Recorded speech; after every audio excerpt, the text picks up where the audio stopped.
इसी को कहते हैं छटनी और कटनी।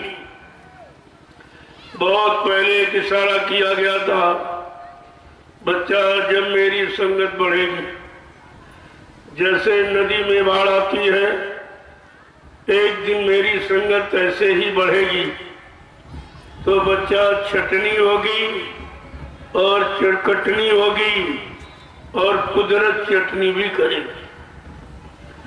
अगर आप भाव विचारों में ना आ पाए, वचनों की सत्यता को न समझ पाए और विश्वास करके अपने जीवन में न उतार पाए तो कुदरत चटनी भी करेगी। और कितनों की हो गई जिन्होंने ये प्रचार किया कि बाबा जी शरीर छोड़ के चले गए, वो कितने चले गए।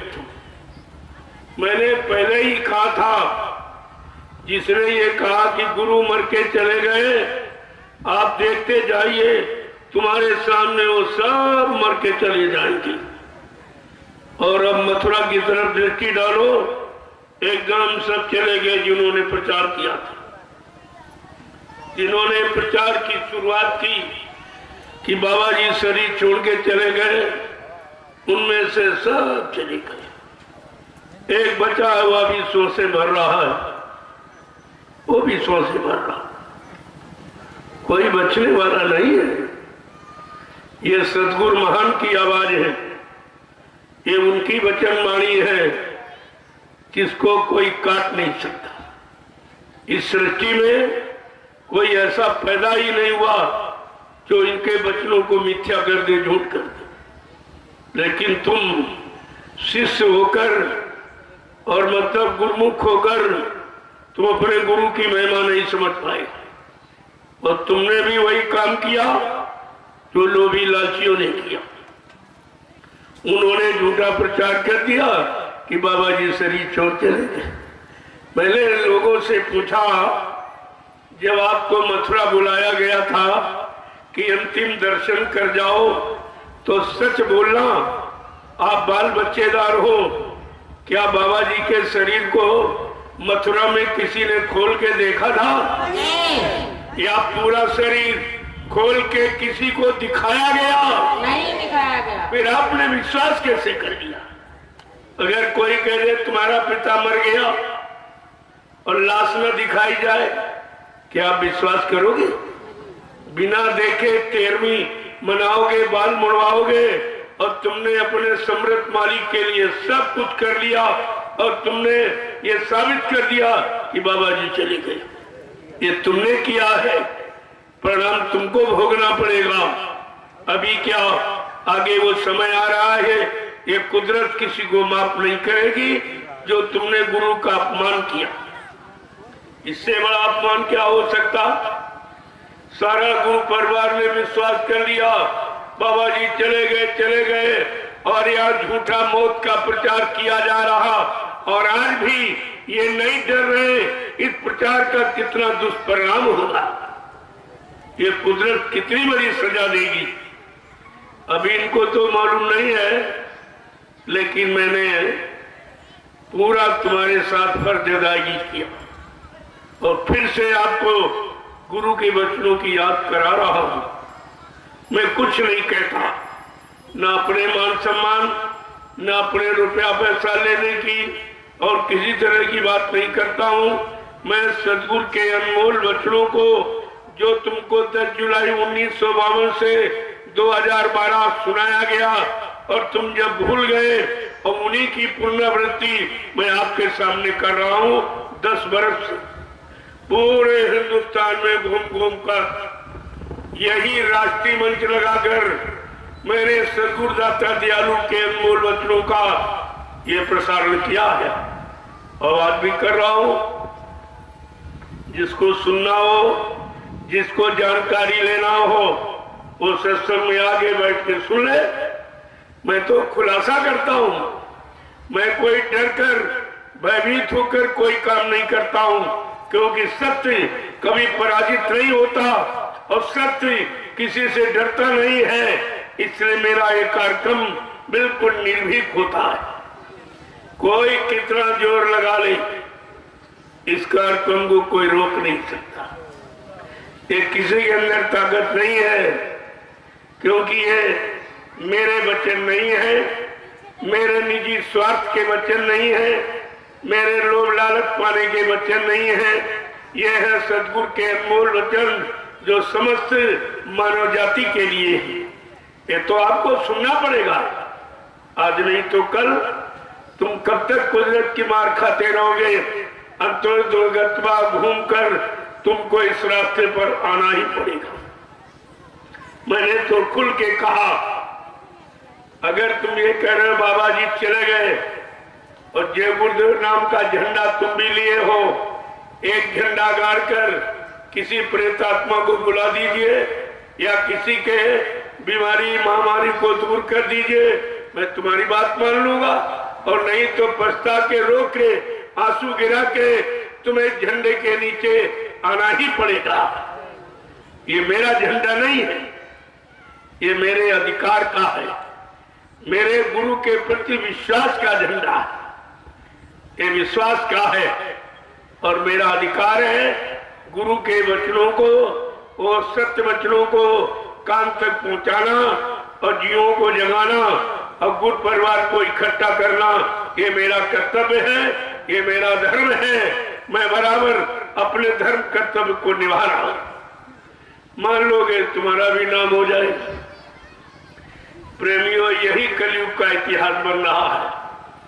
बड़ा अजीब व गरीब है, कोई बिरला विश्वास कर पाएगा अपने गुरु पर।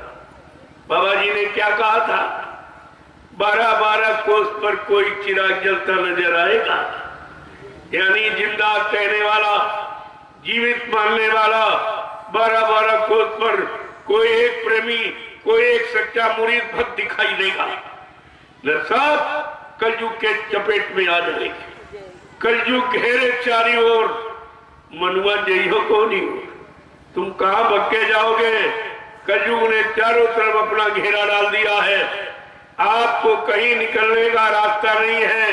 रास्ता है तो केवल सतगुरु के वचन यानी सत्संग ही रास्ता है। और सत्संग, पहली बात, सत्संगी का कर्तव्य क्या है?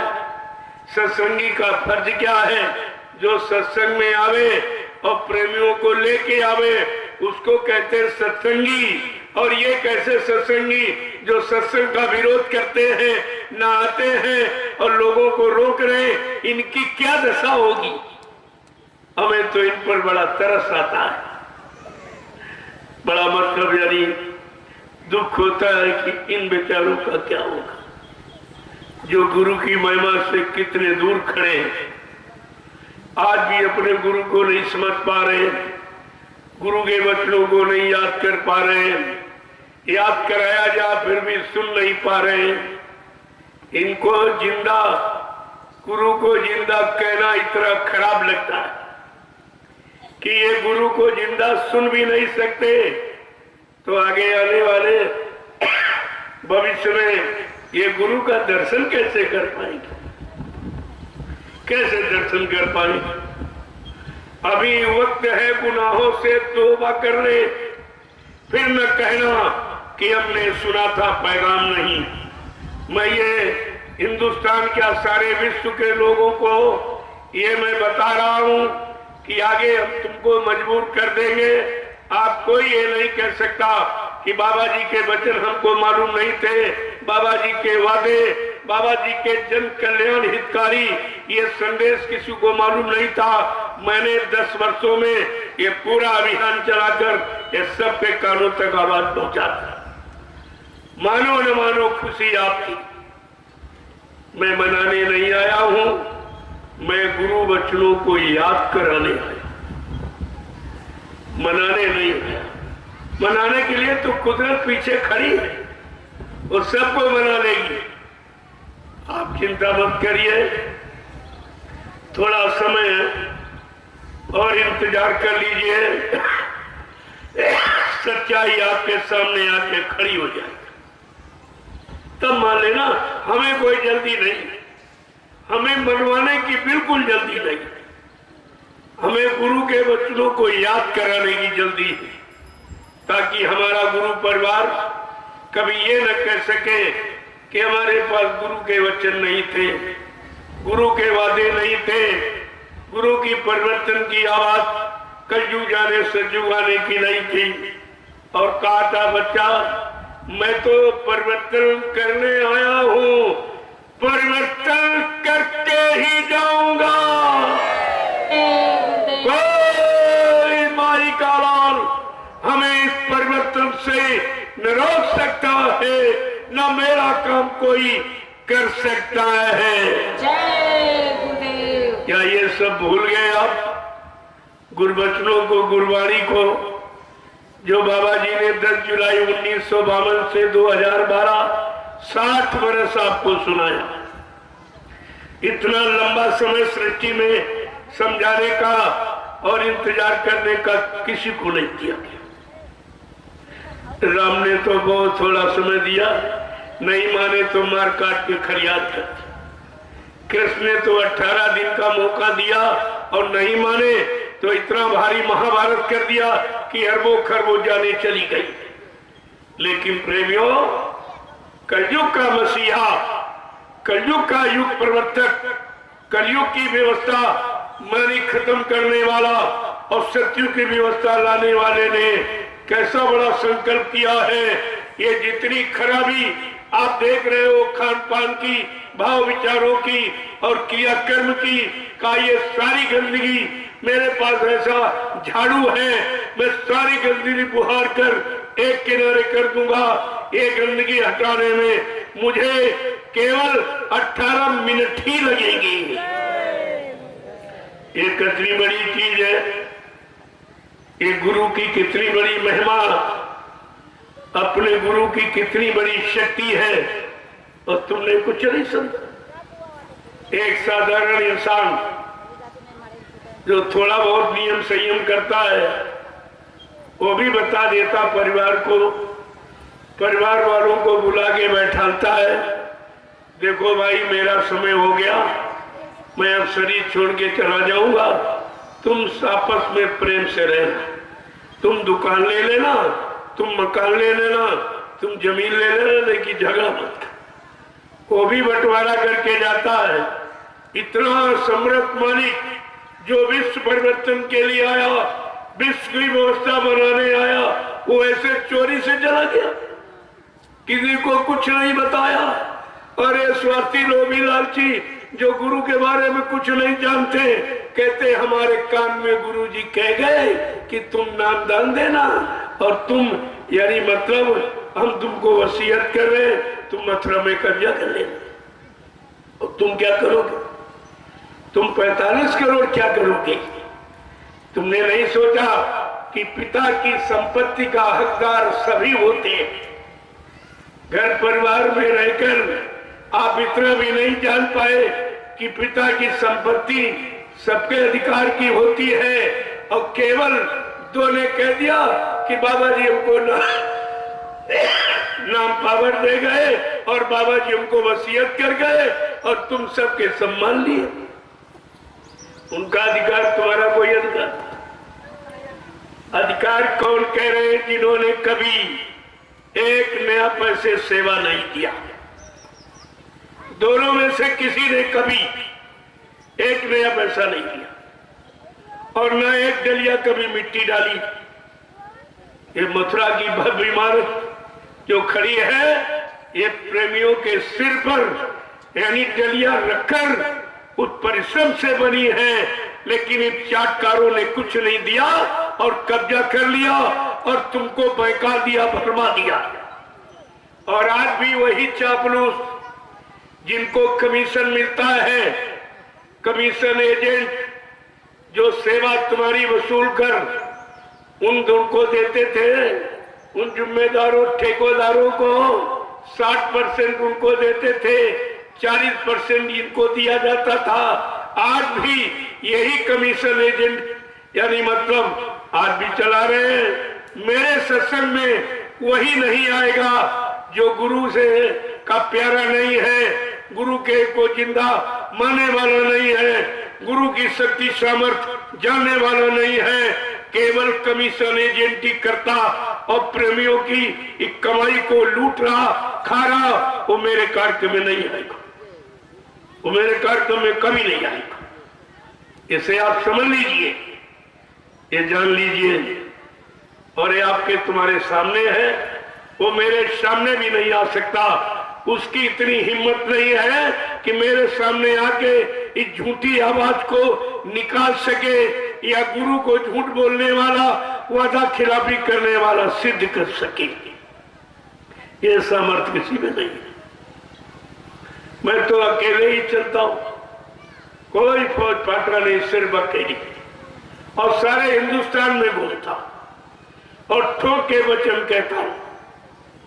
गुरु की सत्यता को ठोक के, यानी ऊंची आवाज में कहता हूं, ये डर के भयभीत होकर नहीं, क्योंकि सत्य अपने में सामर्थ्यवान होता है, अपने में शक्तिवान होता है। सत्य को किसी का सहारा लेने की जरूरत नहीं, किसी की मदद लेने की जरूरत नहीं। सत्य अपने आप में स्वयं बलवान है, धनवान है, बुद्धिमान है। लेकिन आपको ये कुछ मालूम है? मैंने लोगों से पूछा, क्या तुम्हारे गुरु झूठे थे? क्या झूठ बोल के चले गए? क्या तुमको झूठा नामदान दिया था और बिना जीवों को पार किए चले गए? तो नामदान देने का मतलब क्या? क्या गुरु ने झूठ बोलने के नामदान दिया था कि आपने गुरु से धोखा पाने के लिए नामदान लिया था? मैं तो आपसे पूछ रहा हूं, क्या गुरु ने धोखा देकर आपको नामदान दिया था और आपने गुरु से धोखा पाने के लिए नामदान लिया था? अभी तो दो में से कोई बात सिद्ध नहीं हुई है और तुमने विश्वास कैसे कर लिया?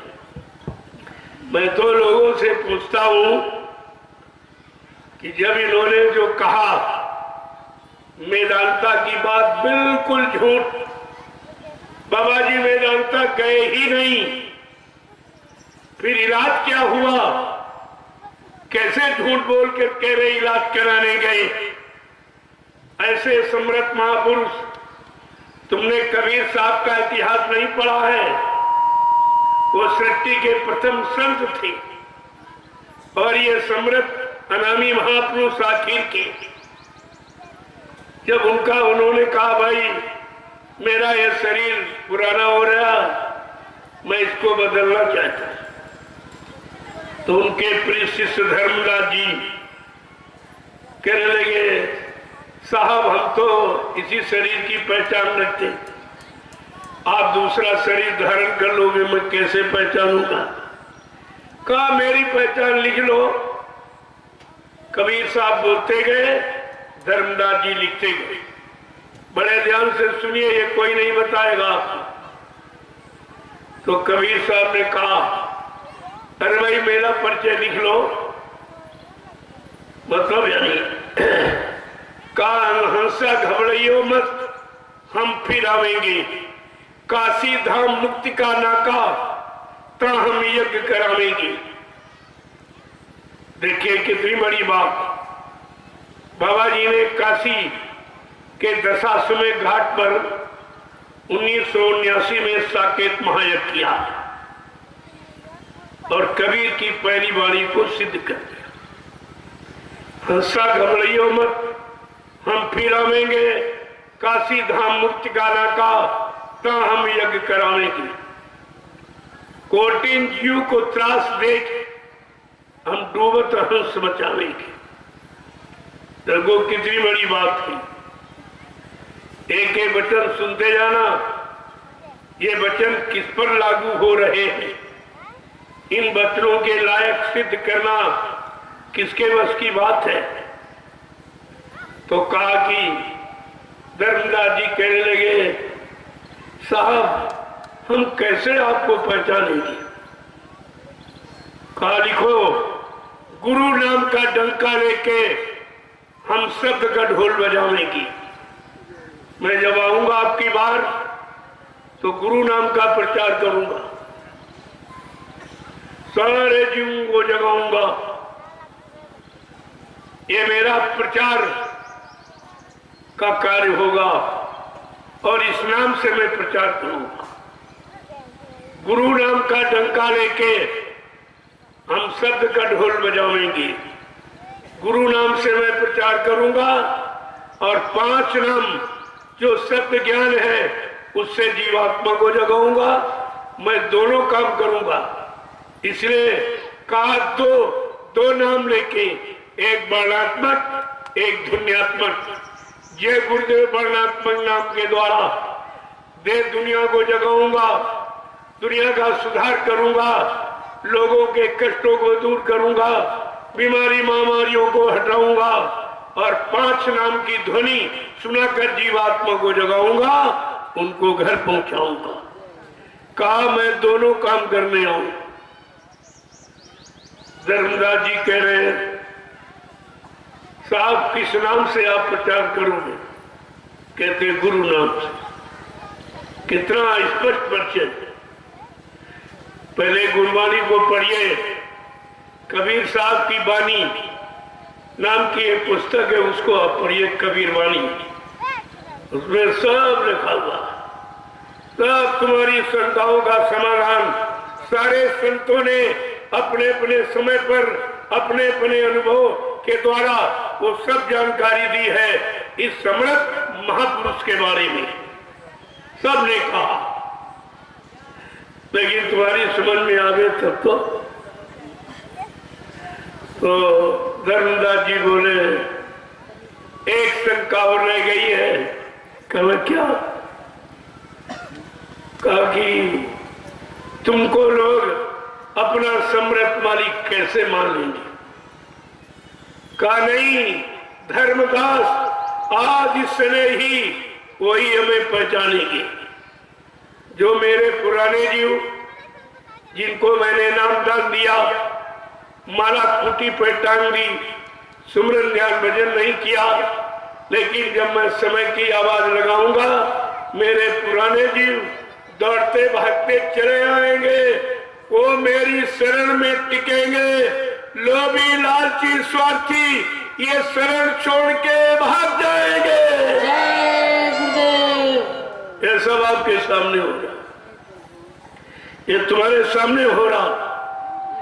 लोभी लालची सत्संग में नहीं आएगा, आएगा तो लंबे समय तक टिक नहीं पाएगा। ये परमार्थ का सौदा है, ये परमार्थी जगह है, ये परमार्थ का काम है।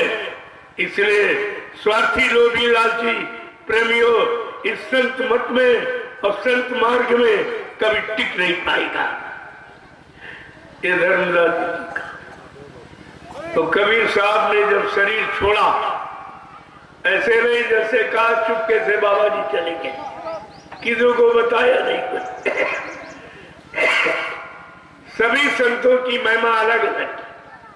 ये काम सबने किया कि जब उनका शरीर के रहने का समय पूरा हो गया तो अपने सारे प्रेमियों को बुलाया और बुलाकर उनके समक्ष कहा कि मेरा ये यहाँ रहने का इस शरीर में समय पूरा हो गया, अब मैं इसको बदलना चाहता। ये सब देखा।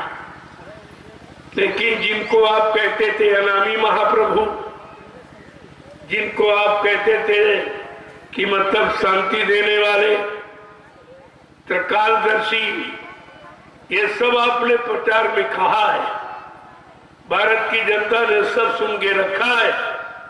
अब वो भारत की जनता तुम्हारा मुंह नोचलेगी, कहेगी तुमने झूठा प्रचार किया, तुम्हारा गुरु झूठा, तू भी झूठा।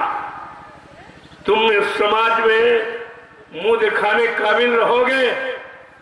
पहले अपने पर विचार करो। 60 वर्ष तुमने गुरु के वचनों का प्रचार किया और सबको सुनाया, सबको बताया। आज तुम ही कहते हो कि बाबा जी झूठे निकले और कुछ नहीं कर पाए और बिना किए चले गए। ये तुम्हारा वचन कितना सत्य माना जाएगा? अरे गुरु झूठा हो जाएगा तो क्या तुम सब चेले सच्चे माने जाओगे? कभी तुमने अपनी गुरु की महिमा को बिल्कुल ताक में रख दिया। और एकदम कह दिया झूठे, झूठ बोल के चले गए, वादा खिलाफी करके दगेबाजी करके चले गए। ये तुम्हारा प्रचार इस समय। और जो पहले आपने किया वो अनामी प्रभु है, युग सृष्टा है, युग दृष्टा है, तत्कालदर्शी है। वो जीवात्माओं के कल्याण के लिए आए, कल्याण करके मानेंगे। ये सब आपने प्रचार किया है और अब उसी गुरु को कहते मर के चले गए। तुम्हारा क्या होगा? जरा अपने पर थोड़ा तरस खाओ कि भारत की जनता तुम्हारा मुंह नोच लेगी। तुम्हें गांव की गली, शहर की सड़कों पर तुम्हारा निकलना मुश्किल हो जाएगा, क्योंकि आपने ये प्रचार किया है कि विश्व को सुख शांति जय गुरुदेव नाम से मिलेगी और विश्व को सच्ची सुख शांति बाबा जी से मिलेगी। अब तुम कह रहे हो बाबा जी मर के चले गए, तो विश्व को सुख शांति कौन देगा? कौन देगा? ये तुम्हारा प्रश्न कौन हल करेगा? तुम्हारी इन बातों का जो आपने प्रचार किया उसको कौन सिद्ध करेगा? जरा इस पर बताओ हमको कि तुम आगे मुंह दिखाने काबिल रहोगे भारत की जनता को, जो आपने सब सुनाया है। लेकिन बात ये, तुमने सुना ही कहा था, तुमने सत्संग कहाँ सुना? ये मथुरा में जाते थे, वो जो अध्यक्ष मंत्री उन्हीं को गुरु मानते थे, उन्हीं तक सीमित थे, उन्हीं को सेवा दी और 60% उसने रखी और 40% इनको नोट लौटाल दी। तो ये अपने खर्चे में यानी लेने लगे। आज वही लोग हैं जो गुरु के समीप कभी गए ही नहीं और गुरु बचनों को वाणी को कभी सुना नहीं और गुरु पर कभी विश्वास किया नहीं और सुमरन ध्यान भजन कभी किया नहीं। वही ये झूठा प्रचार करती गुरु का, अपने गुरु का झूठा प्रचार। अरे दुनिया अपने माँ बाप तो खराब नहीं कहती, अपने परिवार को खराब नहीं कहती, भाई अपने गुरु को ही कह रहे मर के चले गए, धोखा दे के चले गए, झूठ बोल के चले गए, दगेबाजी करके चले गए। इनका क्या होगा? इनका क्या होगा? इस पर विचार कीजिए। तो इसलिए प्रेमियों एक एक वचन को सुन लीजिए। मैं उसी सत्संग वचनों को आपके सामने प्रसारित करूंगा जो बाबा जी ने अपने मुखार बिंदु से 10 जुलाई 1952 से 2012 60 वर्ष आपको सुनाया और वो पूरा भूल गया। तभी तो भटक गए। आदमी रास्ता कब भूलता है? जब जानकारी खत्म हो जाती, जब जानकारी नहीं रहती तो भूल जाता। आपके पास गुरु की कोई जानकारी नहीं रही तो आप भटक गए और इतना भटक गए कि अब आप वापस भी नहीं आ सकते हो। तुम्हारी भटक इतनी गहरी हो गई। जय गुरुदेव, जय गुरुदेव, जय गुरुदेव, जय गुरुदेव, जय गुरुदेव, जय गुरुदेव। जय गुरुदेव नाम किसका? प्रभु का, जय गुरुदेव नाम किसका? प्रभु का, जय गुरुदेव नाम किसका? प्रभु का, प्रभु का प्यारा